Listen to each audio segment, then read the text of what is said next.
All right, let's get right into it. We're looking at a situation brewing in Minnesota that, well, it absolutely spiraled into one of the biggest federal operations we've seen in a long, long time. And it's a really tangled web of alleged cartel activity, mind-boggling fraud, and a massive power struggle pitting the state against the federal government.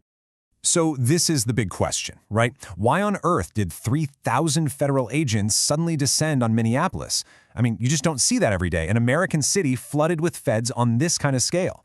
And the story behind it, well, it isn't simple. It's really the boiling point of several crises that were just simmering right under the surface. And it all seems to kick off with this just staggering number. $100 million. A federal raid on a judge's property in Minneapolis reportedly turns up nearly $100 million. And where did that money allegedly come from? The Sinaloa cartel.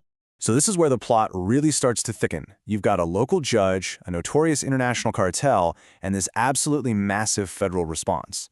Now on the surface, those things seem totally disconnected, but as we're about to see, they are all pieces of the exact same puzzle. The real question is, how in the world do they all fit together? Okay, so that brings us to the operation itself. It was dubbed Operation Metro Surge, and let's be clear, this was not some minor police action.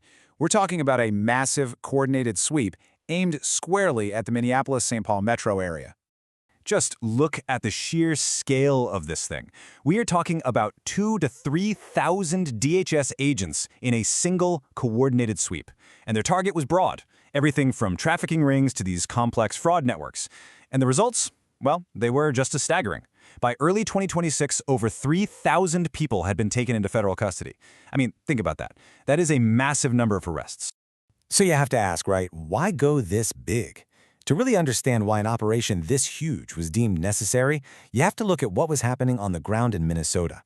The state had basically become the epicenter for two huge parallel fraud schemes that, according to the source, exposed some really deep systemic weaknesses. Okay, so this table breaks down the two key cases. First, you've got the Feeding Our Future scandal. This was a staggering $250 million fraud involving fake meal programs for kids during COVID. It led to dozens of convictions.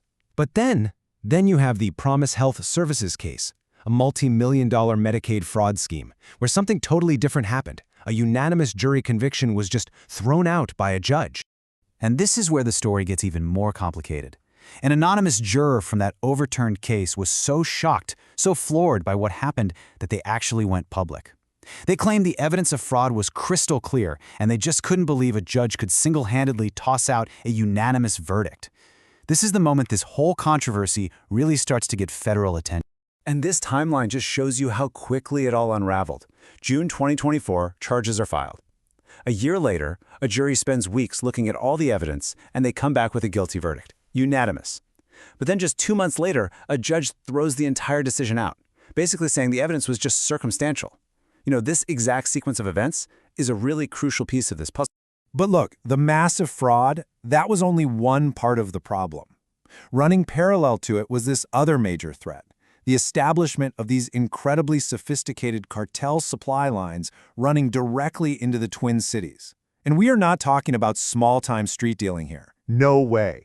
This was organized trafficking on a massive, almost corporate scale. The source calls it a Mexican storefront operation, and here's how it worked. It's actually pretty clever. Someone in Minneapolis would place an order thinking they're buying from some local dealer. But in reality, that order was being sent directly to a cartel lab in Mexico, coordinated by an American operator working with the cartels. It was a brilliant and honestly a terrifyingly efficient system designed for huge volumes and minimal risk.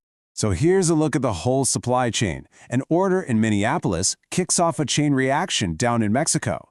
Huge shipments are then sent north and fed into this ready-made distribution network that spreads all throughout the Midwest.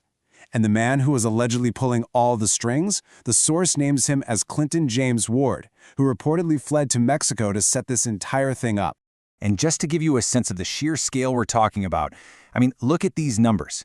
And you have to keep in mind, these aren't from the entire operation. These numbers are from just one bust. Over 100 pounds of meth and 120,000 counterfeit pills. I mean, come on, these aren't personal stashes. This is industrial-level distribution. It just shows you how much was pouring through these supply lines. So you've got this massive fraud on one hand, and you've got these deeply entrenched cartel operations on the other. This is the backdrop. the perfect storm that federal agents walked into when they launched Operation Metro Surge. But here's the thing, they weren't met with open arms, not even close. Instead, they walked straight into a showdown with state and local leaders. And this is where the conflict really just exploded into the open. You have the feds launching their operation, with the DHS secretary even making a personal appearance on scene.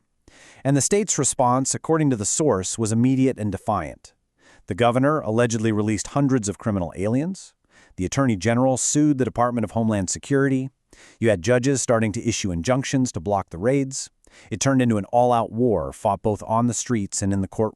This whole thing escalated all the way to the White House. President Trump publicly floated the idea of invoking the Insurrection Act.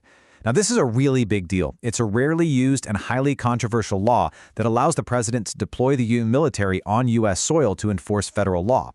That single statement transformed what was a jurisdictional dispute into a potential constitutional crisis. And that brings us to where things stand right now. So, if you're looking for a neat and tidy ending to this story, well, you're not going to find one here. This is an ongoing standoff, with some very, very big questions still just hanging in the air. So let's just take stock of where we are. Despite all the raids, the source claims the cartel infrastructure, built up over years, is still largely intact. The massive fraud has been brought to light, sure, but the fight for justice is far from over. And this power struggle between the state and the federal government, it just continues to escalate, threatening to ignite a much, much larger constitutional fire. So at the end of the day, we're left with a really profound question. Is what's happening in Minnesota a much-needed restoration of law and order? Or are we actually witnessing the beginning of something else entirely? A new, and maybe much more turbulent chapter in the relationship between state and federal power? And that is the question we're all left to ponder.